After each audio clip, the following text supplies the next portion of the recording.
It's a crazy time to be a Magic the Gathering player. The Walking Dead secret lair has actually led to the creation of essentially the Nouveau reserved list. And honestly, it looks like it has the potential to turn into a really ugly situation.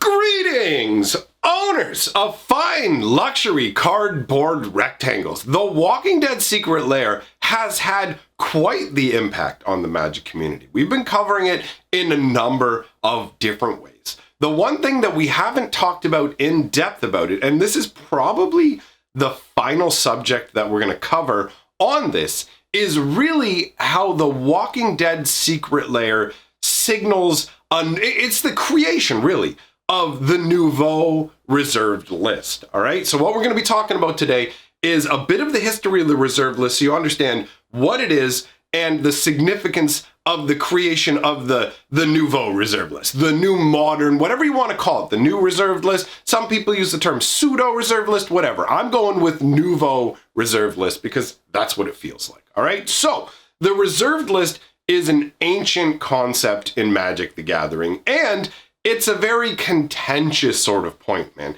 When you start talking about the reserved list, people start throwing around big numbers, lawsuits, all kinds of craziness. So, the reserved list was created essentially as a knee-jerk reaction to player and collector outrage. You see, when Magic started, things were very scarce. It was very difficult to acquire cards, like legitimately. In a bunch of different places, you flat out couldn't get them. And in other places, like, think about what's going on with Jumpstart right now. You know how some people can get some Jumpstart, but a bit? Nobody can get it in abundance, and most places can't even get it at all.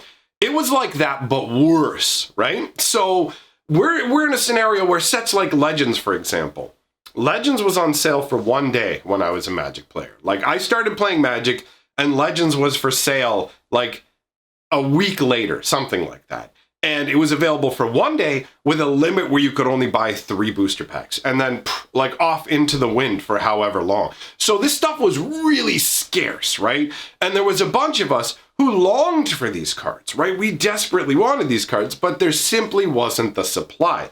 So what Wizards decided to do was create a set called Chronicles. Now, these were white-bordered reprints that put the original set's expansion symbol on there, but were very clearly reprints of the cards, right? They weren't meant to be like, here's another copy of the original version, here's a different, obvious reprint version, because Magic used to use the philosophy of black-bordered for first printings, white-bordered for successive printings. Now, I'm glad they discontinued the white borders. If you don't know, like back in the day, the white borders, we didn't play with sleeves. So those white borders would build up the gank that you see building up on your sleeves. It would stand out so much on white bordered cards. Plus, since they were reprints, everybody knew they were less desirable. So they were like poor man's versions. People like back then didn't like the Chronicles version for that reason. They didn't like it for that reason. They didn't like what the biggest problem with Chronicles is. It really succeeded in its goal. The goal of it was to just make the cards readily accessible for everybody. Let's just print a bunch of these cards that people want from Legends and Arabian. Like, there was mostly Legends, let's be real. The Chronicle set was mostly Legends. And honestly, it was cool to be able to get our hands on these lesser versions of the cards. Even if they weren't the original, it was cool to be able to get them. But they basically like glutted the market, right? They flooded the market with copies of Chronicles cards. And so all the cards from Chronicles were worthless, right? And it impacted the original cards' values as well. Like all of a sudden, these cards that were scarce and more valuable are now in everybody's hands, albeit in a different printing. So there was an outcry from a particular part of the collector base that cared about the values of cards and everything like that. So Wizards of the Coast, to instill consumer confidence, the idea was, look, we will make a list of cards that we promise will never be reprinted. And that's how the reserved list was born. Now, the reserved list is predominantly rares from the mid-1990s. That is the majority of what's on the reserved list. There are some cards that aren't technically rares, and also, to be fair, old school Magic was weird in that we had sets that just didn't have rares. You would have sets with multiple levels of uncommon and stuff like that, but which really you just end up with rares anyways. And it's been codified into rares now, right? But it wasn't like that then. Either way, you have a scenario where the majority of the cards on the list are rares. We don't need to get into all the specifics. Now, with the exceptions of a few weird tweaks where at one point they like slightly changed what was on the reserved list, and then later on they gave themselves a loophole where they were allowed to reprint reserved list cards, but only under very specific conditions where they had to be like foil promotional special edition cards that were used very infrequently. So overall, what the reserve list boils down to today now is that they've just outright said, we will not reprint any cards on this list. And that also equals a functional reprint, which means a completely identical card with a different name. You know what I mean? Like if Tickler Larry was on the reserve list and he tapped to tickle a guy and was 1/1 for 1, they couldn't make a 1/1 for 1 that's the same color that just taps to tickle a guy and call him Tickler Bob. You know what I mean? Like they can't just go different name, it's actually Tickler Larry. You get what I'm saying? So they have a scenario where they're not allowed to reprint these cards, any of this sort of thing, under the threat that they will be sued if they do so, right? Like there are people who contend that the amount of money that would be lost and the language used when they said they wouldn't reprint these cards could equal massive financial damages for Wizards of the Coast if they were to ever reprint things off the reserve list. Now, we can do a separate video at some point if you guys want, where we talk about the actual potential of them printing things off the reserve list, because there does come a point where that actually becomes attractive to Wizards, although that's not the best case scenario for them. But either way, in the current world we're living in, the reserve list functions as a list of cards that will not be reprinted, okay? For under no circumstances will we see these cards again. And this has led to a number of issues where some people are really frustrated that they can't get these older reserve list cards for their decks, and the prices of these reserve list cards move ever upwards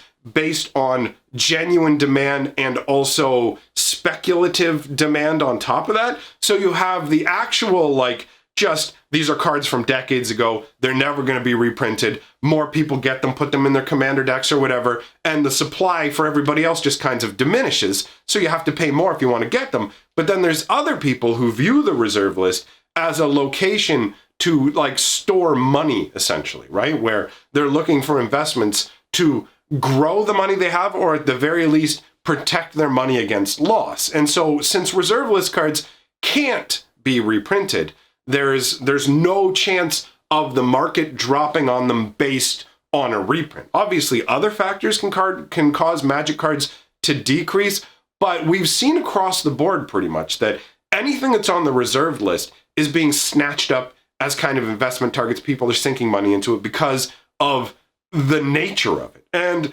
because people are so rabid about the reserve list and wanting places to put their money, they're extending out further. As the reserve list cards get pricier and pricier, and the people who have moved in there to use it as a safe haven for their investment, as those people have kind of settled into their holdings, there's less to go around for people who want a piece of the reserve list pie, because again, this is a limited kind of property, right? They won't reprint it again.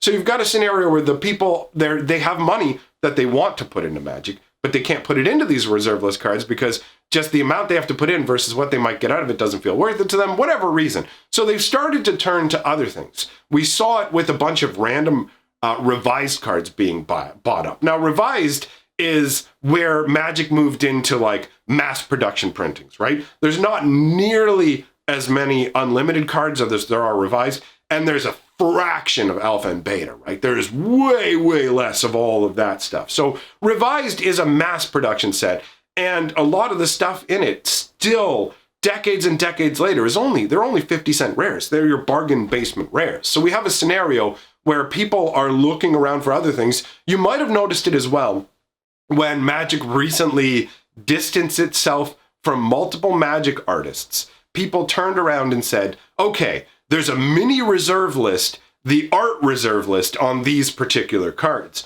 So now this like reserve list mentality has gotten to the point where they're looking at just the fact that particular cards with particular art can't come back. So if you have cards by this particular artist, and if it's a desirable card, that can also be an investment. Like, that's the layer that people are looking for with this. Let's find something outside the reserve list that functions in a similar way. Now, the art mini reserve list or whatever, that's nothing compared to this Nouveau reserve list that's been created by making this Walking Dead secret lair.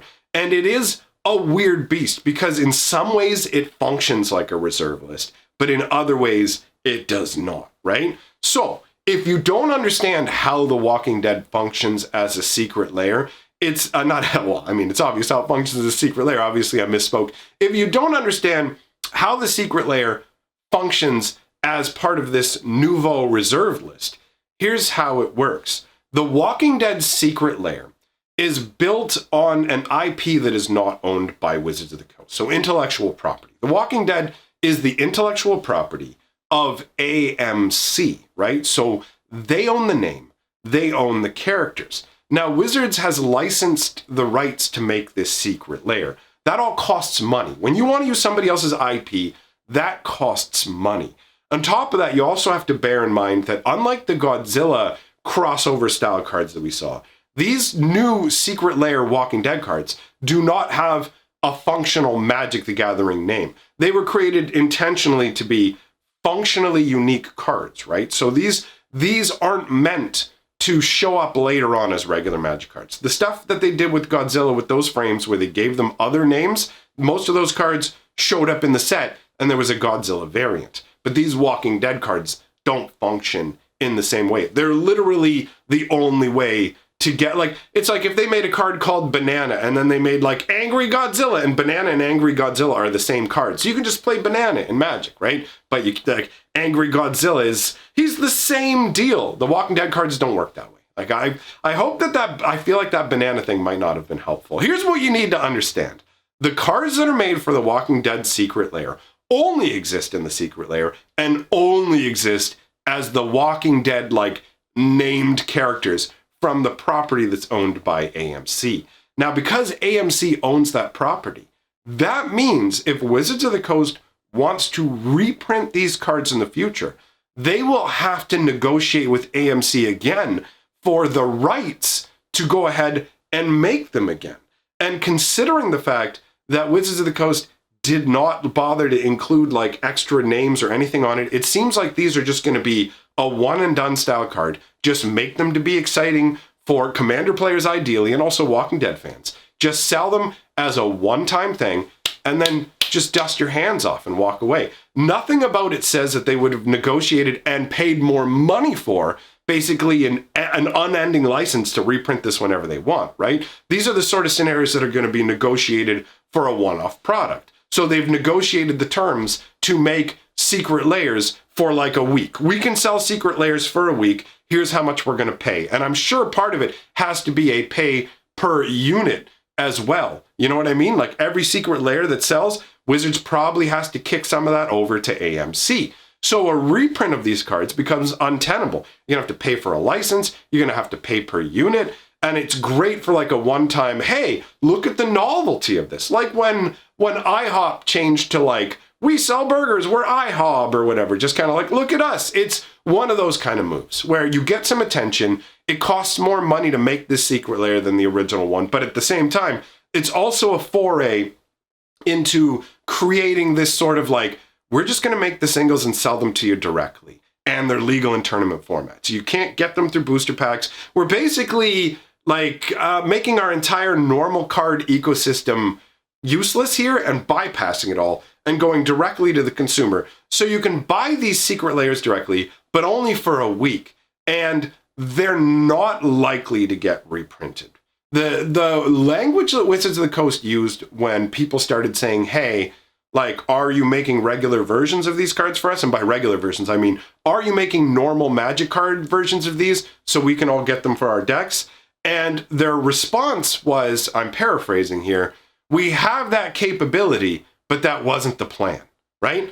So the likelihood that they're going to go back and make alternate versions of these is low. However, if the demand on these cards and the secondary market prices on them get high enough, it is feasible that Wizards of the Coast could turn around and go, okay, just make up some new legendary characters, or we'll make different versions of legendary characters that have these abilities, right? And then just go, okay, both of these exist. So technically, that won't obviate the original, like, Walking Dead Secret Lair. So, for example, let's say you've got a copy of Glenn from the Secret Dead, whatever, the Secret Dead, that works. So you've got a copy of Glenn, and then you've got a copy of Schmogulos, and he is basically the exact same card as Glenn, but they made him Schmogulos the Great, right? And he's just some random legendary guy, but it's literally the same card. Well, at that point, that still isn't like a full reprint, because those are still two tournament legal Magic cards with different names, which means you can actually double up on them. So you're still going to be able to sell a bunch of them, but at the same time, it doesn't actually destroy the value of the original, because while it does the same thing, you can have both. So if you like that ability, you can have both, right? So there's no scenario where this Walking Dead Secret Lair gets completely like cut out and you go, okay, it's irrelevant because they've reprinted it as this like Magic focused reprint version of it. That it's not a reprint. It's almost a reprint, right? I don't, what's the term when they do a card that's a reprint, but it's not a reprint? It's just got a different name, but it's the same card. Either way, you've got like a clone going on, and that won't fully destroy the value of the originals, although it could push the value down a considerable amount, depending on how much of the demand for the cards is tied into The Walking Dead. We've got an interesting scenario as well, where MTG Finance seems kind of divided about what's going on here, where some of them are all in, but the majority either said it doesn't feel like it's worth it or it's not their thing, based on one random poll that admittedly only had like less than 10,000 respondents. But it was interesting to see, because I thought that the MTG Finance crowd would be all over this Secret Lair, because I'll be real with you, if you want to just break it down to just pure money aspects, and I'm not a huge fan of putting the game second and money first, but if you want to do it for a second, it seems like buying the Walking Dead Secret Lair is going to be free money for anybody who does it. They're only going to be available for a week. They're limited edition. There's a massive amount of hubbub around them. There's so much conversation around them. It's dominated the conversation on my channel alone for over a week, and it's the talk everywhere, right? Like on the internet, it's the talk everywhere, and it takes a little bit of time for the information to trickle out further to the larger Magic community. But I think this Walking Dead's going to be a big deal, and it's literally the start of the Nouveau reserve list. We are going to see more Secret Lairs that are just like this. It's pretty much guaranteed. The amount of pushback and the language that we're getting from Wizards of the Coast, it really does signal to me that we're going to be seeing these for a while. For the next year or two, we're going to be seeing weird crossover Secret Lairs, and even in regular Magic sets. This is just the way, and that might not even just be short term. This might be the new reality for Magic. But either way, it does lead to the closest scenario you can have to the original reserved list, where you have cards that theoretically could be reprinted. There's no promise that they won't reprint them. However, the underlying function of how corporations work and all the monetary concerns underneath say there is no logical reason to ever reprint these Secret Lairs, right? So these kind of, like, it's going to create a class of cards that aren't as resilient as the original reserve list, but are more resilient than your run-of-the-mill Magic cards. So to me, it seems like if you want to make some money off of Magic, grabbing up some of these Secret Lairs, it's going to be an easy way to do it.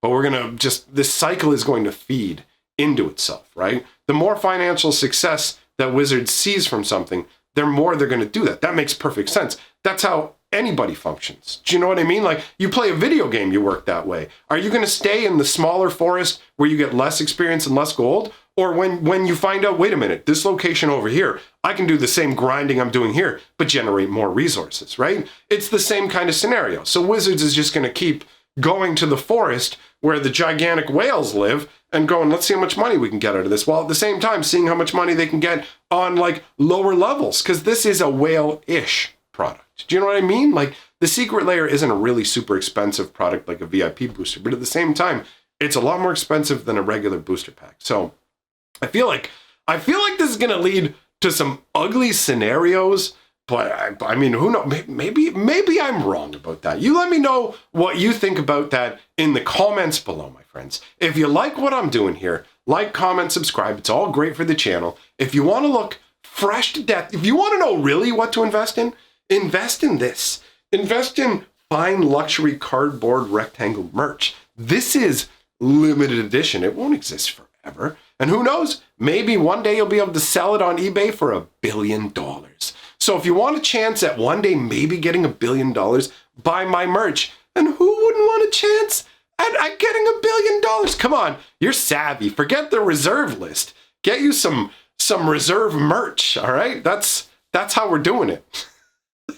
Anyways, if you love what I'm doing, hop on my Patreon. Love that support. And things are flagging a bit. You know, it's how it goes, whatever. The world is what it is. Appreciate what's going on. Nonetheless, having a good time. I'm going to shift myself to the side so I can put a lore video up here. New lore video from my other channel. Go check it out. Magic lore from the old school times is fantastic. I do love it. Thanks for coming by, everybody. I will see all of you tomorrow.